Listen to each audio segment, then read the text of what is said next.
শরতের মনোরম বিকালে প্রাইভেট কারে করে স্বামীর সঙ্গে স্ত্রী ঘুরতে গিয়েছিলেন সিলেটের শাহপরান রহমতুল্লাহ আলাইহি এর মাজারে। ফিরতি পথে হয় সন্ধ্যা।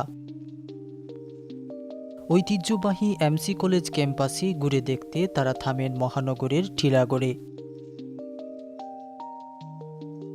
আর তখনই নবদম্পতির স্বপ্নীল সন্ধ্যা রূপ নেয় বিভীষিকাময় সময়ে। এমসি কলেজ ফটক থেকে স্বামী স্ত্রীকে ধরে নিয়ে যান কয়েকজন ছাত্রলীগ নেতা।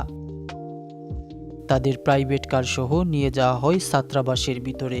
সেখানে স্বামীকে আটকে রেখে স্ত্রীকে গাড়ির ভিতরেই দর্শন করেন ছাত্রলীগের 6 জন। সিলেট সহ সারা দেশে তোলপাড় করা ঘটনাটি ঘটে 2020 সালের 25শে সেপ্টেম্বর। কিন্তু এই 4 বছরেও শুরু হয়নি এই ঘটনায় দায়েরকৃত মামলার বিচার কাজ। জানা যায় 2020 সালের 25শে সেপ্টেম্বর বিকেলে সিলেটের দক্ষিণ সুরমার জৈনপুর এলাকার এক যুবক তার নববিবাহিত স্ত্রীকে নিয়ে শাহপরান মাজারে ঘুরতে যান। সন্ধ্যার দিকে তারা এমসি কলেজ ক্যাম্পাসে ঘুরে দেখার লক্ষ্যে এর প্রধান ফটকের সামনে অবস্থান করছিলেন। এ সময় ছাত্রলীগের কয়েকজন নেতাকর্মী তাদের ঘিরে ধরে এক পর্যায়ে নবদম্পতিকে অস্ত্রের মুখে জিম্মি করে তাদের প্রাইভেট কারে তুলে কলেজের ছাত্রাবাসের ভিতরে নিয়ে যাওয়া হয়। পরে স্বামীকে আটকে রেখে স্ত্রীকে প্রাইভেট কারের ভিতরেই দর্শন করেন ছাত্রলীগের 6 নেতা।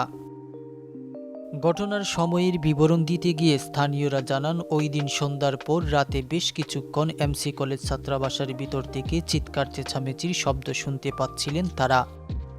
এক পর্যায়ে নারীর কণ্ঠে চিৎকার শুনতে পেয়ে স্থানীয় কয়েকজন ছাত্রাবাস এলাকার ভিতরে প্রবেশ করতে গেলে ছাত্রলীগের নেতারা বাধা দেন। এ সময় হোস্টেলের পাশের স্টাফ কোয়ার্টার থেকে কর্মচারী এবং খবর পেয়ে পুলিশ আসলে নির্যাতিতা স্ত্রীকে নিয়ে তার স্বামী সব খুলে বলেন।